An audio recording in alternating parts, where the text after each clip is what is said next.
Aujourd'hui une série qui débute puisqu'il s'agira donc des cours de maquillage. Donc je vais vous apprendre les bases, mais attention, je veux juste préciser que je n'ai donc aucun diplôme.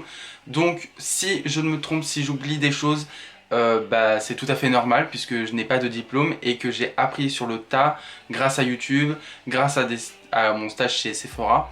Donc voilà, donc on va avoir deux phases dans chaque vidéo. On va avoir de la théorie et de la pratique. Et vous serez accompagné d'un diaporama pour que ça vous aide visuellement et moi oralement. Voilà. Donc sachez que du coup, on part sur un mois de cours de maquillage. Donc ça veut dire tous les samedis à 11 h vous aurez un cours. Donc là aujourd'hui on va faire, comme vous avez vu au titre, la base et le fond de teint. La prochaine fois on sera sur l'anti-cerne et la poudre. Ensuite vous aurez donc bronzer, blush et highlighter. Et vous terminerez ce mois-ci par donc des sprays fixateurs. Sur le thème donc du teint, on va commencer avec le teint.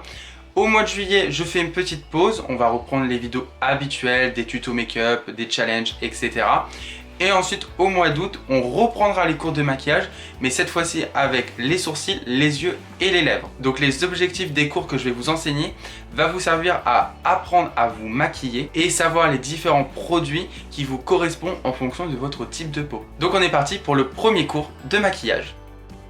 Et nous allons commencer en premier temps par les bases. Donc tout d'abord, quel est l'objectif d'une base? Donc cela va préparer votre peau pour les prochaines textures ou les prochains produits que vous allez appliquer sur votre visage. Ça va donc corriger certains problèmes de peau. Par exemple, si vous avez les pores dilatés, vous allez avoir justement une base qui va contrôler ce problème-là. Et ça va permettre aussi de faire tenir le maquillage pour certaines bases, pas tous, mais la plupart. Donc je mets juste des parenthèses juste pour dire que vraiment les cours, c'est les bases. Vraiment, je prends les choses les plus faciles à comprendre pour qu'un débutant puisse comprendre. Donc il se peut que j'ai pas tout mis, que j'ai pas tout dit, mais c'est normal, c'est vraiment pour les débutants. Donc je vais vous donner quelques exemples. Donc vous voyez sur le diaporama qu'il y a donc 3 bases pour 3 problèmes différents. Donc par exemple, vous avez la peau mixte à grasse. Donc ça veut dire la zone T qui va briller. Donc la zone T, c'est le front, le nez et parfois le menton, mais c'est rare quand même. Et donc vous souhaitez enlever justement ce côté brillant sur la zone T. Alors il va falloir plutôt opter pour une base matifiante. Donc là sur le diaporama, je vous conseillerais de prendre plutôt du coup la base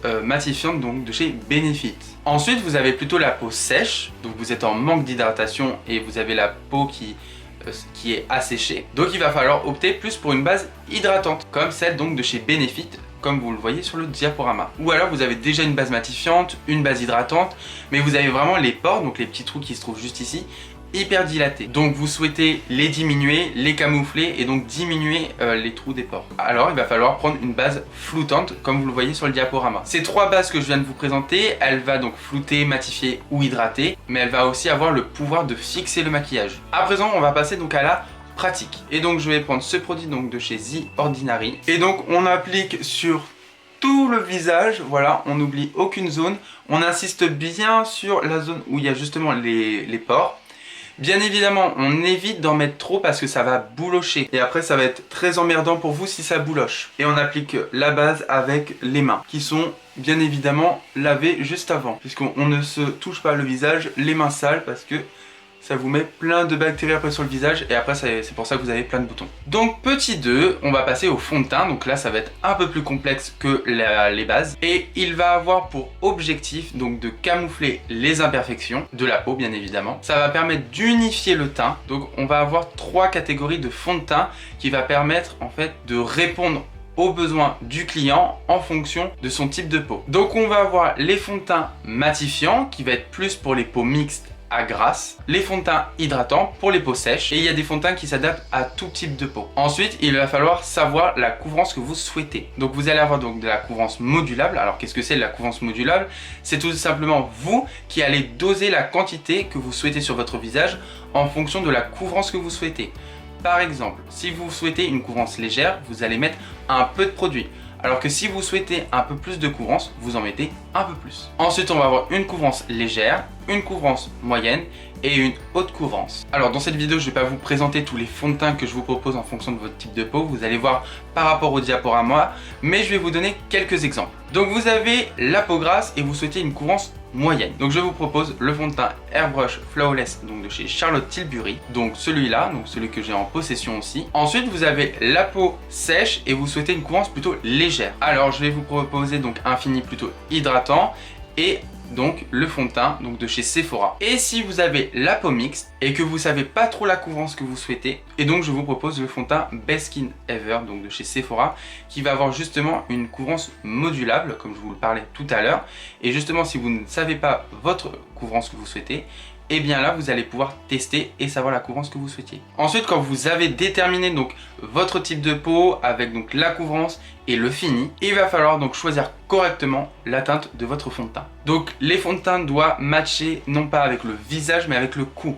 Faut que le fond de teint ait la même couleur que votre cou. Et comment savoir sa teinte de fond de teint? Tout d'abord il va falloir identifier la couleur de votre peau. Bon je pense que là ça va être simple, soit vous avez le teint clair, soit le teint médium, soit le teint foncé. Ensuite il va falloir donc identifier votre sous-ton de peau. Donc comment le savoir? Donc il va falloir que vous preniez votre poignet, donc regardez juste ici, et vous allez regarder si vos veines sont soit vert, soit bleu, soit les deux.